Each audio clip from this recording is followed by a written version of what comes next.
Hello there, I'm PJ Mills, and I don't want to put the cart before the horse, as they say, but this series is off to a pretty consistent start considering my rather spotty YouTube career, if you could even call it that. I think I got my swagger back. Oh. Today we're going to be breaking down the top 5 songs by the Denver-based folk rock band, the Lumineers. But before we jump into that deliciousness, here's a quick introduction to the group.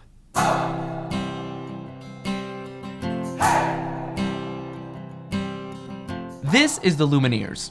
Well, okay, technically at this point in time, the Lumineers is just these two dudes if you want to get really nitpicky, but that's a conversation for another time. They write, record, and perform folk rock. And for those of y'all unfamiliar with the genre, when I say rock, don't think a jagged chunk of granite. What we're talking about here is more in line with one of those little polished pebbles you can find at any tourist shop in the middle of freaking nowhere, USA. The music is often soft, simple, and without much of an edge sonically, but this opens up a world of opportunity in the melodic and lyrical departments. And this is where the Lumineers really shine. Wesley and Jeremiah have a real knack for composing memorable tunes that stick with the listener. And when Wesley Schultz's lyrics are at their best, we're gently pulled into a story dripping with humanity and poetic cohesion. The Lumineers have always been very open and honest about their influences and the fact that their sound is nothing new per se, but from what I've been able to gather, it doesn't seem like their artistic direction is focused on changing the genre. It's more about utilizing familiar sounds to introduce new characters and tell fresh stories, but this begs the question, are they actually any good at this? Well, if you don't think so, perhaps this video will change your mind. Maybe. One more thing before we dive in. Here are 5 other songs that didn't quite make my top 5, but rest assured, they're still incredible pieces of music. OPHELIA.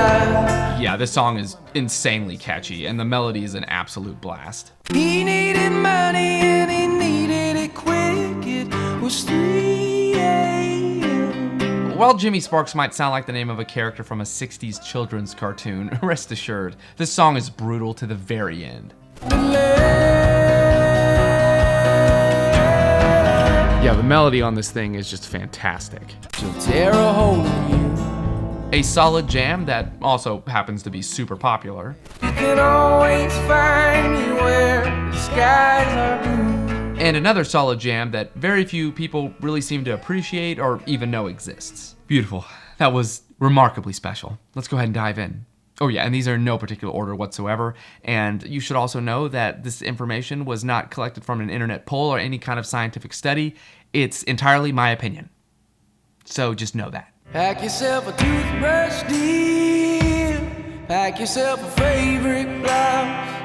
In the glorious US of A, there's this obsessive love affair with the open road that has oftentimes found itself as a source of inspiration for many artists across genres. But within the realm of folk rock, it's definitely a thing. The art of the road trip song, or the get out of town anthem if you rather, has been perfected by the likes of Steppenwolf, Fleetwood Mac, Tom Petty, and who could forget the powerhouse that is Bruce Springsteen's Born to Run. So when the Lumineers decided to toss their cute little fedoras into the mix, naturally, my curiosity was piqued. I love a good old-fashioned road trip tune, but how would Sleep on the Floor, the first track from their sophomore album, fare in this department? Much to my surprise, unlike most tracks within this realm, the Lumineers employ a slow tempo and subtle instrumentation, which at first kind of felt counterintuitive considering the fact that most get-out-of-town songs employ a fast beat and steady rhythm because, you know, it's supposed to kind of sound like you're driving a car.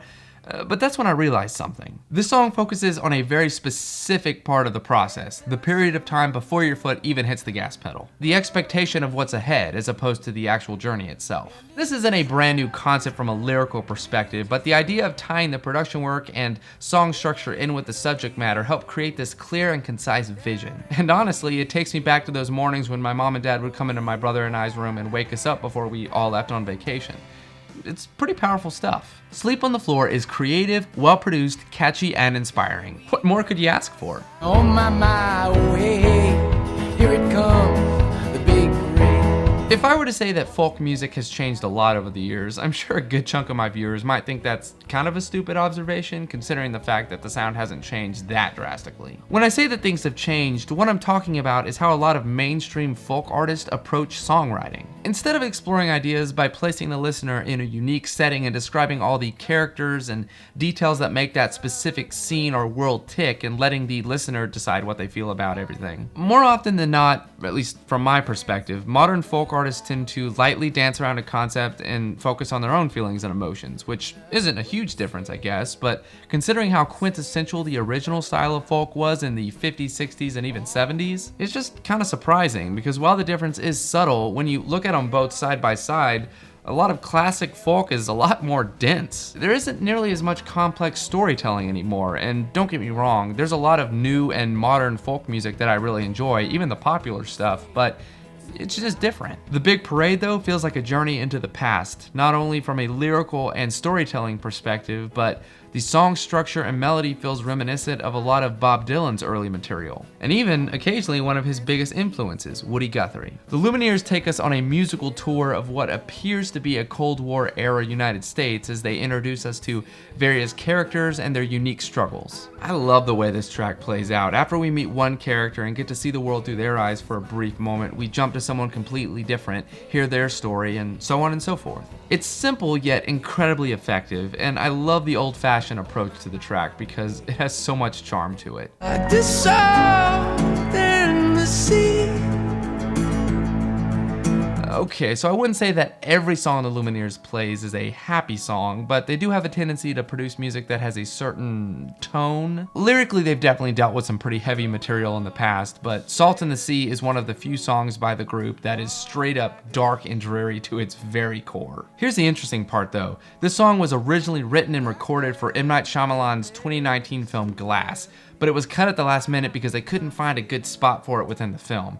And I have two thoughts on this fact. First, knowing that, the lyrics make way more sense, and secondly, I'm kind of glad it didn't make it into the film because honestly, it works so perfectly as the concluding note to their most recent album. The song is masterfully executed in its moodiness from the get-go, but the second that swirling piano progression entered the mix on the chorus, I was hooked. Beautifully haunting and definitely one of their most memorable melodies to date. When we were younger, we thought everyone was on our side. Then we grew a little.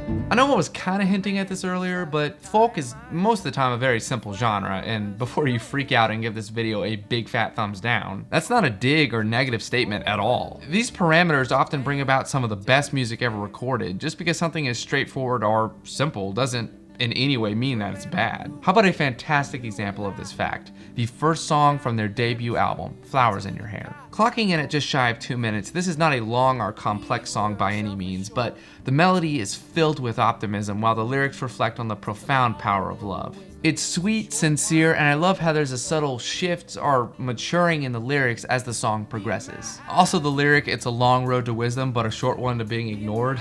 Oh, so true. But I was late for this, late for that, late for the love of my life. Storytelling has been a repeated phrase throughout this video, and focusing on this element of the group, from my perspective, their magnum opus is the title track from their 2016 album, Cleopatra. Plain and simply, Cleopatra tells the story of a female taxi driver that Schultz interacted with while traveling through the Republic of Georgia. And the dedication that he pours into sharing the ups and downs of this woman's life is nothing short of beautiful. Life can be incredibly rough and challenging at times, and there are few things more difficult than true earth-shattering heartbreak, but oh, the power of perseverance. This woman's story is so earnest, and it's amazing how vulnerable the track is at times, but my gosh, does it pay off, because I firmly believe this song perfectly encapsulates what it feels like to be human. I just love this song, and even if you're not a big fan of the Lumineers or you don't like folk music, I highly encourage you to give this song a chance because